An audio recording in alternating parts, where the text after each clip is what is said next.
Hi guys, welcome back to my channel Surumi Bros. Today topic ഒരു stitching content തന്നെയാണ്. ആരും ഇത് കഴിഞ്ഞ വീഡിയോ ഒക്കെ ചിലരെല്ലാം ചോദിച്ചിരുന്നു.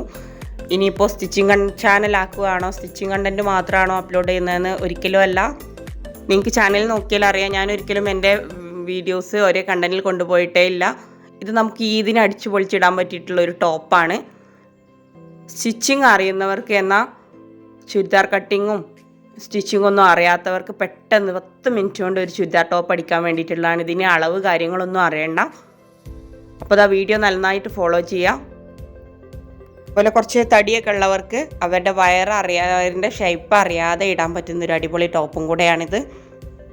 അപ്പോൾ നമ്മൾ വേണ്ടത്, നിങ്ങൾക്ക് ആർക്കാണോ ചുരിദാർ തയ്ക്കണ്ടേ അവരുടെ പഴയ ഒരു ചുരിദാർ നമുക്ക് ഇതുപോലെ ഒരു ക്ലോത്തിൻ്റെ മുകളിൽ വെച്ച് കൊടുക്കാം. വെക്കുമ്പോൾ ശ്രദ്ധിക്കേണ്ട ഒറ്റ കാര്യമുണ്ട്, ബാക്ക് പീസും ഫ്രണ്ട് പീസും നമ്മൾ സെയിം ടൈമിൽ വെക്കരുത്. ഇപ്പോൾ ഞാൻ ഫ്രണ്ട് പീസ് മാറ്റി വെച്ചിട്ടുണ്ട്, ഇത് ബാക്ക് പീസ് മാത്രമാണ്. നമ്മൾ ചോക്കോ കാര്യങ്ങളോ അളവോ ഒന്നും നോക്കണ്ട. നമ്മൾ ചുമ്മാ ബാക്ക് പീസിൻ്റെ മുകളിൽ പഴയ ചുരിദാർ വെച്ചിട്ട് അതിൻ്റെ മുകളിൽ ഇങ്ങനെ ജസ്റ്റ് ഒരു അടയാളം വെക്കുക. വേണമെങ്കിൽ ചോക്ക് എടുക്കാം, ഞാൻ ചോക്ക് പോലും എടുത്തിട്ടില്ല. ജസ്റ്റ് ഒന്നിങ്ങനെ അടയാളം വെച്ചിട്ട് നമ്മൾ അതിനേക്കാളും ഒരു 2 ഇഞ്ച് തയ്യൽ തുമ്പ് എടുക്കേണ്ട ആവശ്യമുണ്ട്. നമ്മളൊരു ലൂസ് ടൈപ്പാണ് ഈ കുർത്ത. ഇനി മൊത്തത്തിലൊന്ന് അടി വരെ കട്ട് ചെയ്തെടുത്താൽ മാത്രം മതി. ബാക്ക് പീസിൻ്റെ പരിപാടി കഴിഞ്ഞു. ഇനി ഫ്രണ്ട് പീസ് എടുത്തിട്ടുണ്ട്. ഫ്രണ്ട് പീസ് എടുക്കുമ്പോൾ നമ്മൾ ബാക്ക് നെക്കിനേക്കാളും കുറച്ചധികം ഫ്രണ്ടിൻ്റെ നെക്ക് നമ്മൾ കട്ട് ചെയ്യേണ്ട ആവശ്യമില്ല.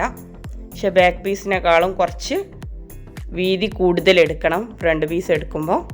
ബാക്ക് പീസ് ചെയ്ത പോലെ ഫ്രണ്ട് പീസ് നമ്മൾ അടി വരെ കട്ട് ചെയ്യാൻ പാടില്ല. നമ്മൾ ഈ മാറിൻ്റെ ഈ ഭാഗം, ഈ സ്ലിറ്റ് ഭാഗം നമ്മളൊന്ന് കട്ട് ചെയ്തെടുക്കണം. അത് നമ്മൾ ബാക്ക് പീസിന് എത്രയാണോ അളവെടുത്തത് അത്രയും ഭാഗത്ത് അതേ അളവ് തന്നെ എടുക്കുക.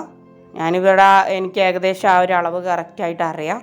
ഞാൻ അതുപോലെ കട്ട് ചെയ്യുന്നുണ്ട്. നിങ്ങൾ വെക്കുമ്പോൾ ആദ്യമായിട്ട് ചെയ്യുന്നവരാണെങ്കിൽ ബാക്ക് പീസിൻ്റെ ഇത് വെച്ചിട്ട് ഇതിൽ ബാക്ക് പീസ് ഒരിക്കലും ഇങ്ങനെ കട്ട് ചെയ്യരുത്. ഇപ്പോൾ നമുക്ക് ഇങ്ങനെ ഒരു പീസും കിട്ടിയിട്ടുണ്ട്. അതുപോലെ അടിഭാഗത്തേക്കുള്ളതാണ് ഈ പീസ്. ഇതൊന്നും ചെയ്യണ്ട, ഇങ്ങനെ തന്നെ വെക്കാം. എന്നിട്ട് നമ്മൾ എത്രയാണോ ഏറെ ഉള്ളത് അവിടെ ഒരു ചെറിയൊരു അടയാളം വെക്കുക.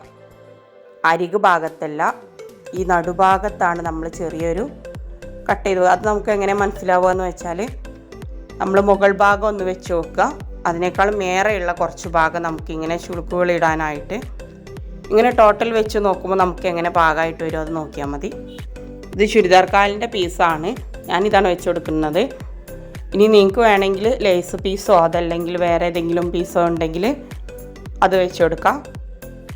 കട്ടിങ് കഴിഞ്ഞു, എല്ലാവർക്കും മനസ്സിലായെന്ന് വിശ്വസിക്കുന്നു. ഇനി എന്തെങ്കിലും ഡൗട്ട് ഉണ്ടെങ്കിൽ കമൻറ്റ് ബോക്സിൽ വരിക കേട്ടോ. ആദ്യം നമുക്ക് ഫ്രണ്ടിനേക്കാണ് റെഡിയാക്കേണ്ടത്. അതിന് വേണ്ടിയിട്ട് നമ്മൾ ഈ ഒരു പീസിൻ്റെ 4 ഭാഗം ഒന്ന് അടിച്ചെടുക്കുക. 4 ഭാഗം വേണ്ട, 2 ഭാഗം മതി. അതിനുശേഷം നമ്മളത് ഇതിൽ വെച്ചിട്ടൊന്ന് അടിച്ചു കൊടുക്കുക. ഇനി അതല്ലെങ്കിൽ നമുക്കിത് ചുരിദാറിൻ്റെ നെക്ക് ഇതാക്കുന്ന പോലെ ഇങ്ങനെ മറിച്ച് വെച്ചിട്ട് ഇതിൽ തന്നെ നെക്ക് വേണമെങ്കിൽ അടയാളപ്പെടുത്താം. നെക്ക് ഭാഗത്ത് ഒന്നും കൂടെ കട്ടി ഉണ്ടായിക്കോട്ടെ എന്ന് വെച്ചിട്ട് ഇതാദ്യം അടിച്ചെടുത്തിട്ട് നെക്ക് മറിച്ചെടുക്കാൻ വേറൊരു പീസ് ഉള്ളിൽ വെച്ച് കൊടുത്തിട്ടുണ്ട്. ഇങ്ങനെ അത് അടിച്ചെടുത്തതിന് ശേഷമാണ് ഞാനിതിൽ നെക്ക് കട്ട് ചെയ്തിട്ടുള്ളത്. ഇനി പുറത്തൊരു പീസ് വെച്ചിട്ട് അത് ഉള്ളിലേക്ക് പതിച്ചടിച്ച് കൊടുക്കുന്നുണ്ട്. ഇങ്ങനെ ചെയ്താൽ നമ്മളിങ്ങനെ പ്ലീറ്റഡ് ആയിട്ട് വെച്ച് കൊടുക്കുമ്പോൾ, ഞൊറിവ് വെച്ച് കൊടുക്കുമ്പോൾ ഒന്നും കൂടെ ഒന്ന് പെർഫെക്ഷൻ കിട്ടുന്നുണ്ട് 2 പീസ് വെച്ച് കൊടുക്കുമ്പോൾ. ഇനി അത് വേണ്ടാന്നുണ്ടെങ്കിൽ നിങ്ങൾക്ക് സ്കിപ്പ് ചെയ്യാവുന്നതാണ്. ചിലർക്ക് ഉൾഭാഗത്തൊരു പീസ് ഒരു അസ്വസ്ഥതയാണ്, അപ്പോൾ അത് ഒഴിവാക്കാതെ. അപ്പോൾ മറിച്ച് ഇതിൻ്റെ നെക്ക് ഇവിടെ റെഡി ആയിട്ടുണ്ട്. ഒരു കുർത്തക്ക് നമുക്ക് ലൈനിങ്ങിൻ്റെ ഒന്നും ആവശ്യം വരുന്നില്ല. ഇതാ ബാക്ക് നെക്ക് ചുമ്മാ ഒരു പീസ് ഉണ്ടായാൽ മതി. ആ പീസ് വെച്ചിട്ട് അങ്ങനെ നൈറ്റിയുടെ ബാക്ക് ഭാഗമൊക്കെ ചെയ്യുന്ന പോലെ ചെയ്താൽ മതി. ഇതിനെ കുർത്തി നയിക്കാത്തവരൊക്കെ ഇതൊന്ന് ട്രൈ ചെയ്യണേ. ഇതാ ബാക്ക് ഭാഗവും റെഡി ആയിട്ടുണ്ട്. ഇനി ഫ്രണ്ട് ഭാഗവും ബാക്ക് ഭാഗവും ചേർത്തിട്ട് നമുക്ക് ഏറ്റവും ഈസി ആയിട്ടുള്ള മെത്തേഡാണ് ഞാനിപ്പോൾ പറഞ്ഞുകൊണ്ടിരിക്കുന്നത്. ഇനി നമുക്ക് ഈ പ്ലേറ്റ് ഭാഗം എങ്ങനെ ചെയ്യാമെന്ന് നോക്കാം. ഇതിന് അളവ് അറിയണമെങ്കിൽ അളവ് പറയാം, പക്ഷേ അളവൊന്നും അറിയാത്തവർക്കും വേണ്ടിയിട്ടുള്ളതാണിത്. ഇതിൻ്റെ തലഭാഗം ആദ്യം നമ്മൾ ഒരുപോലെ വെക്കുക. എന്നിട്ട് അടിച്ച് വരിക. അതിനുശേഷം ഞാൻ നേരത്തെ ഒരു വെട്ടിട്ടിരുന്ന ആ ഭാഗം എത്തുമ്പോൾ നമ്മൾ സ്റ്റിച്ചിങ് സ്റ്റോപ്പ് ചെയ്യുക. ഇത് സ്റ്റിച്ച് ചെയ്യാതെ ഇതിൻ്റെ ഈ അറ്റവും നമ്മളൊന്ന് ഒരുമിച്ച് നിർത്തുക, ഈ തലഭാഗം. അപ്പോൾ നമുക്ക് അളവ് കറക്റ്റായിട്ട് കിട്ടും. കൂടുതലായിട്ട് ഈ നടുവിൽ വന്ന് കിടക്കുന്ന ഭാഗങ്ങൾ നമ്മൾ എത്ര പ്ലീറ്റ് ഇടാൻ പറ്റുമോ അത്ര ഇടാം. അധികം തടിയില്ലാത്തവരാണെങ്കിൽ ഒരുപാട് പ്ലീറ്റ് ഇടാൻ വേണ്ടി ഇതുപോലെ പിടിച്ച് നോക്കുക. നമ്മൾ ഈ തലഭാഗം ഒപ്പം വെക്കുക. അളവ് നോക്കുകയാണെങ്കിൽ നമ്മൾ ഈ തുണിയേക്കാളും ഒരു 6 ഇഞ്ച് ഏറെ എടുത്താൽ മതി 3 പ്ലീറ്റ് ഇടാനായിട്ട്. ഒരുപാട് പ്ലീറ്റ് ഇടാത്തതാണ് കുറച്ച് വണ്ണമുള്ളവർക്ക് നല്ലത്. പക്ഷെ വണ്ണമില്ലാത്തവർക്കും ഇത് ട്രൈ ചെയ്യാവുന്നതാണ്. അവർക്ക് ഒരുപാട് പ്ലീറ്റ് ഇടാനുള്ള ക്ലോത്ത് ഉണ്ടാവും. നിങ്ങൾ ഫ്രീക്കത്തികൾക്കെല്ലാം ഇഷ്ടമുള്ളത് ഷോപ്പിൽ എപ്പോഴും അവൈലബിൾ ആണ്. ഞങ്ങൾ വണ്ണമുള്ളവർക്കാണ് ഇഷ്ടം. ഒരുപാട് ടോപ്പുകളെല്ലാം ഇഷ്ടമുണ്ടെങ്കിലും അതൊന്നും പാകത്തിന് കിട്ടില്ല. അപ്പോൾ നമ്മുടെ പ്ലീറ്റൊക്കെ ഇവിടെ റെഡി ആയിട്ടുണ്ട്. അധികം പ്ലീറ്റ് ഇട്ടിട്ടില്ല, എന്നാലും ഒരു 6 എണ്ണം ഉണ്ട്. ഇനി നമുക്ക് 2 കഴുത്ത് ഭാഗവും ഇതെല്ലാം വേറെ മോഡൽ നമുക്ക് ചുരിദാർ കട്ടിലൊക്കെ അടിക്കാവുന്നതാണ്. പക്ഷേ ഏറ്റവും ഈസി ആയിട്ടുള്ള മെത്തേഡാണിത്. ആദ്യം ഈ കഴുത്ത് ഭാഗം ഒന്ന് ചേർത്തടിക്കുക. 2 ഭാഗവും നന്നായിട്ട് തന്നെ ചേർത്തിട്ടടിക്കുക. ഇനി നമുക്ക് കൈഭാഗം നോക്കാം. കൈയിൻ്റെ കട്ടിങ് ഞാൻ സത്യം പറഞ്ഞാൽ അതിൽ വിട്ടുപോയി. ഇനി കൈഭാഗം അറിയാത്തവരുണ്ടെങ്കിൽ അതിന് പ്രത്യേകിച്ച് അളവൊന്നും നോക്കണ്ട. ഒരു വലിയ തുണി എടുത്തിട്ട് നമുക്ക് ഒന്ന് ക്രോസായിട്ട് കട്ട് ചെയ്താൽ മാത്രം മതി. അതിന് പ്രത്യേകിച്ച് ഒരു അളവൊന്നും നോക്കേണ്ട ആവശ്യമില്ല. ഇനി അളവ് വേണ്ടവർക്ക് അളവും പറയുക. ഈ അരഭാഗത്തേക്കാളും കോണായിട്ട് കുറച്ചധികം എടുത്താൽ മതി. അതിന് ശേഷം ഞാൻ യോക്കായിട്ട് എടുത്ത അതേ പീസ് ഞാനിവിടെ കൈയിൻ്റെ ഭാഗത്തും വെച്ച് കൊടുക്കുന്നുണ്ട്. ആ ഒരു പീസും മടക്കിയെടുക്കുക. അതുപോലെ ഈ കൈയിൻ്റെ ഈ തലഭാഗവും ജസ്റ്റ് ഒന്ന് മടക്കിയെടുക്കുക. അങ്ങനെ മാത്രം മതി.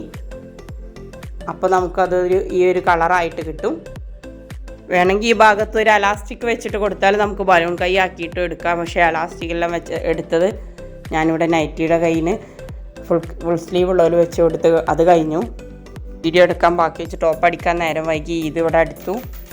ഈ ബലൂൺ കൈക്ക് നേരം നിന്നാൽ അത് തന്നെ ഇപ്പോൾ നൈറ്റാണ് ഞാൻ അടിച്ചുകൊണ്ടിരിക്കുന്നത്. പകൽ ക്ലിയറിൽ അടിക്കാമെന്ന് വിചാരിച്ചിരുന്നു, പക്ഷേ ടൈം കിട്ടിയില്ല. ഇപ്പോൾ നമ്മുടെ കഴുത്തും ഫിറ്റായി. അതുപോലെ ഇനി കൈ കൂടെ ഇതിലേക്കൊന്ന് ഫിറ്റ് ചെയ്ത് വെച്ച് കൊടുക്കാനുണ്ട്. കൈ നമ്മൾ 2ആക്കി മടക്കിയിട്ട് അതിൻ്റെ ഏറ്റവും സെൻട്രൽ ഭാഗത്ത് നേരത്തെ ഇട്ട പോലെ ചെറിയൊരു അടയാളം വെക്കുക. അത് നമ്മൾ ഈ കഴുത്തിൻ്റെ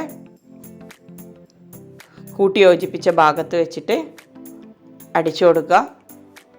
എന്നിട്ട് നമുക്കൊന്ന് ടോട്ടൽ കൂട്ടി യോജിപ്പിച്ച് ആ അടിഭാഗം ഒന്ന് മടക്കിയെടുക്കുക. അടിഭാഗത്തും വേണമെങ്കിൽ ഇതുപോലുള്ള പീസ് വെച്ചിട്ട് ഒന്നും കൂടെ മോഡലാക്കണമെങ്കിൽ വേണമെങ്കിൽ ചെയ്യാം. ഇപ്പോൾ നമ്മുടെ ചുരിദാർ ഇവിടെ റെഡി ആയിട്ടുണ്ട്. ഇതിനെല്ലാവരും ട്രൈ ചെയ്യണം. സ്റ്റിച്ചിങ് വീഡിയോസ് തൽക്കാലം ഞാൻ സ്റ്റോപ്പ് ചെയ്യാണ്. നിങ്ങൾക്ക് ഏതെങ്കിലും മോഡൽസ് വേണമെങ്കിൽ നിങ്ങൾക്ക് കമൻസ് ആയിട്ട് അറിയിക്കുക. ഞാനത് ട്രൈ ചെയ്തിട്ട് വീഡിയോ ഇടുന്നതാണ്. അപ്പോൾ ഇതുവരെയുള്ള വീഡിയോസെല്ലാം പലരും ഒരുപാട് പേര് റിക്വസ്റ്റ് ചെയ്തിട്ടൊക്കെ വീഡിയോസ് അവരൊന്നും ആ വീഡിയോസ് കണ്ടിട്ടില്ല.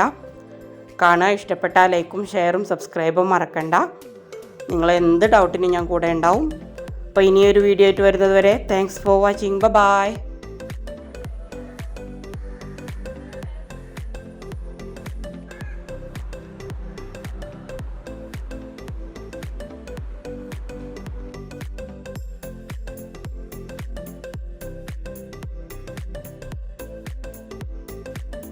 Bye.